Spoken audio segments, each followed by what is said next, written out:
Hi guys, it's Aziza. Welcome back to my channel, or if you are new here, welcome. I haven't done a book video in such a long time and it is long overdue. So this video is going to be about all the books that I've read in the months April through July. I finished reading 10 books in total. I'm very proud of myself for being able to do that, even though I have my slow months. When you look at it cumulatively, I was able to finish quite a number of books, so that is something that I'm absolutely really proud of. I read a lot of good books these last few months, so I definitely want to go ahead and share them with you guys. And enough of the talking, let's go ahead and get started with book number 1.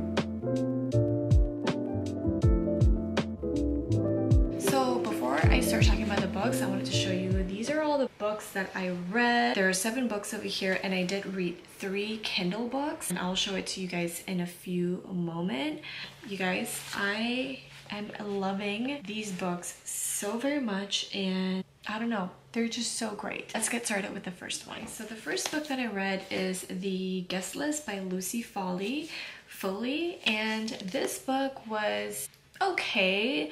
I would say that a lot of people said it was amazing or really good, but to me it was just all right. I think I rated it like a 3.5 to like 4 stars. I do think it's a good read. It's basically a mystery thriller, and I believe the author is English or like Scottish or Irish or something like that. But the whole book is based out of an Irish island. It's essentially about a murder that happened at a wedding of an it couple. So the bride, she is a blogger who turned to be an owner for her own media company, and then she got married to this guy who is an actor, and this is supposed to be like the wedding of the season. And while they were there, something happened at the wedding, so it's basically about that. This book is written or told in the perspectives of their guest list, so that's why it's called The Guest List.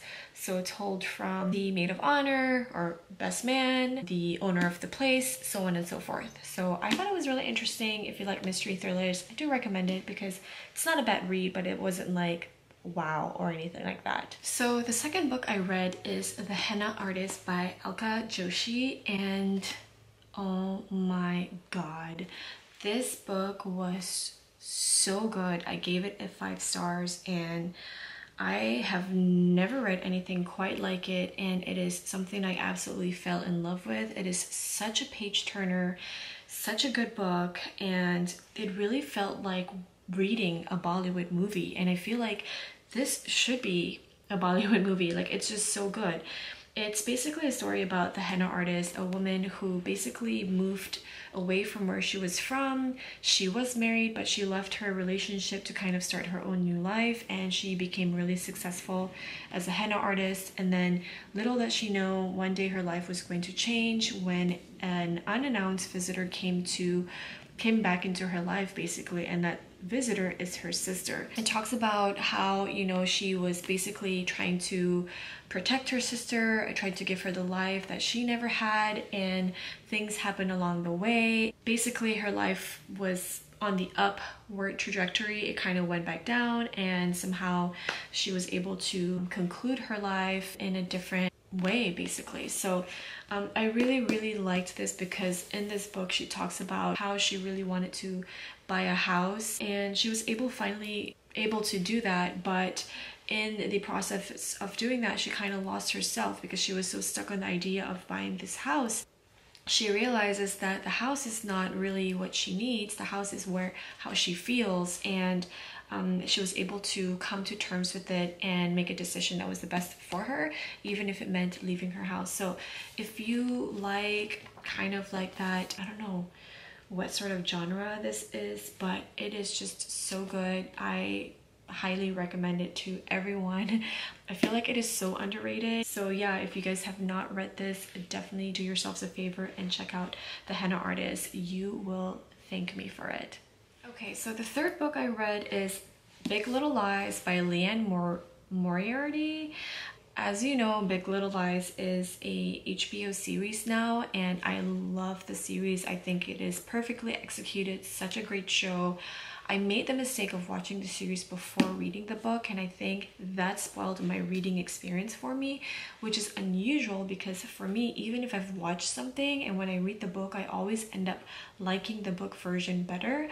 However, even after watching the series and now reading the book, I actually prefer the series better. Yeah, I am a little bit torn about this because I didn't really enjoy it as much, which is just so confusing to me because, like I said, I always prefer books over the movie. This story, as you know, is about a guy or a person who died. It's like another murder thriller or murder drama, but each and every one of them has their own like little lives, and I think that it is such a dynamic story, just seeing the different characters going through their own little lives and how they come together, and there's stories surrounding this murder. So I definitely do recommend reading it, watching this show. The biggest difference I noticed is that this one was actually written in Australia, or like the setting was in Australia, whereas the series is filmed in California. Even though that was perfect for what this book portrayed, I think it was a good call. I just felt like some of the details in here didn't really match up to the series, and I prefer the series better. So don't come at me, that's just my honest opinion. So the next book I read is The American Dirt by Jeanine Cummins, and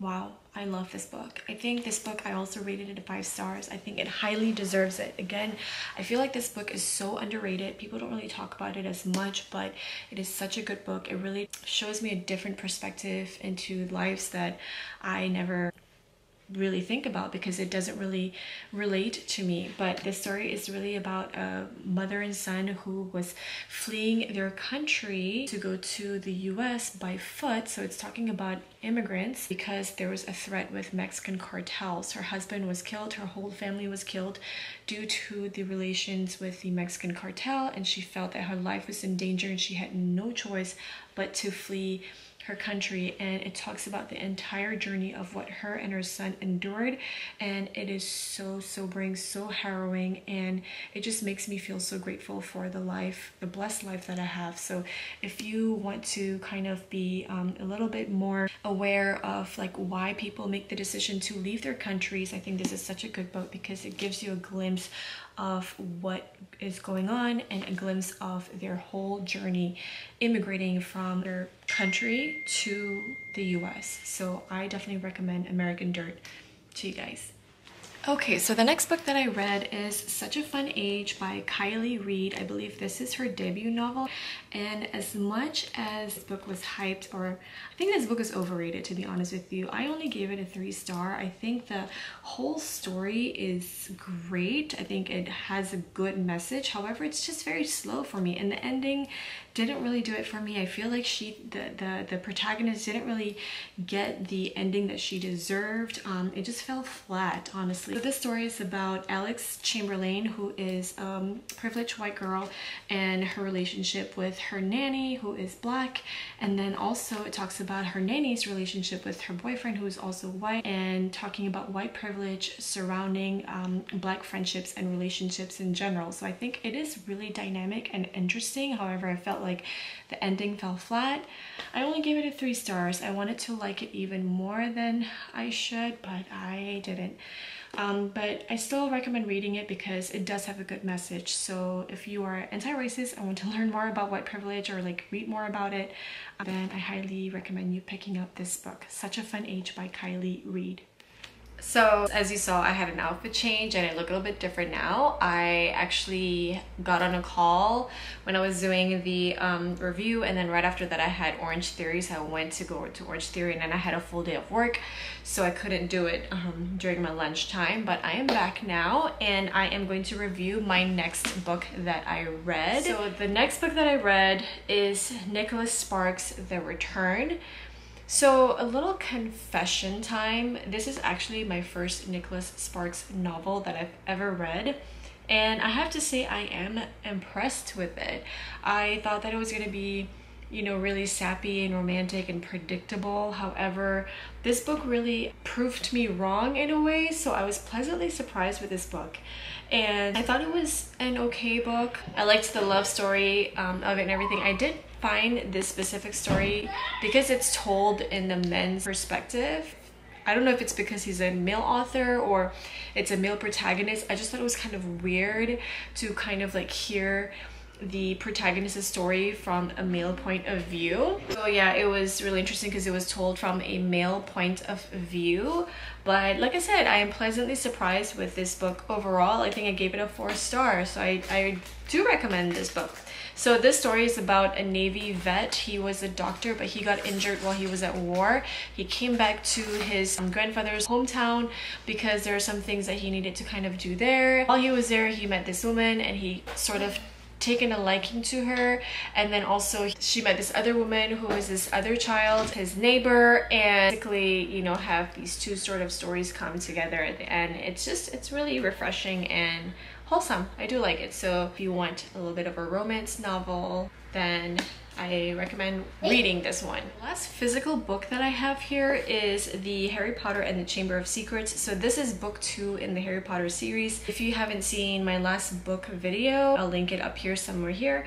But I finally just gotten into reading Harry Potter books. I don't know why it took me this long, but I finally just did, and I am like just in love with it. So the first book, I rated it a 5 star. I really did enjoy the book, and for the second book also, I definitely gave it a 5 star as well, because it is just so good, you guys. I am loving these 2 novels.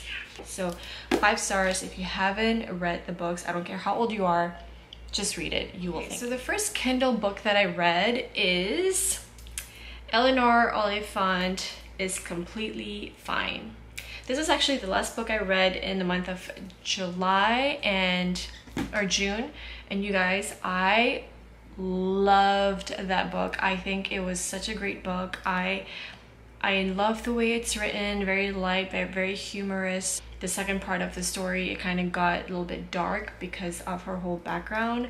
I felt really sorry for her, and I feel that, you know, in some parts of these books, like I just want to just jump into the story and help her out. But basically the story is about a girl. Her name is Eleanor Oliphant. And she's kind of like your weird girl. Like, she doesn't have a lot of friends.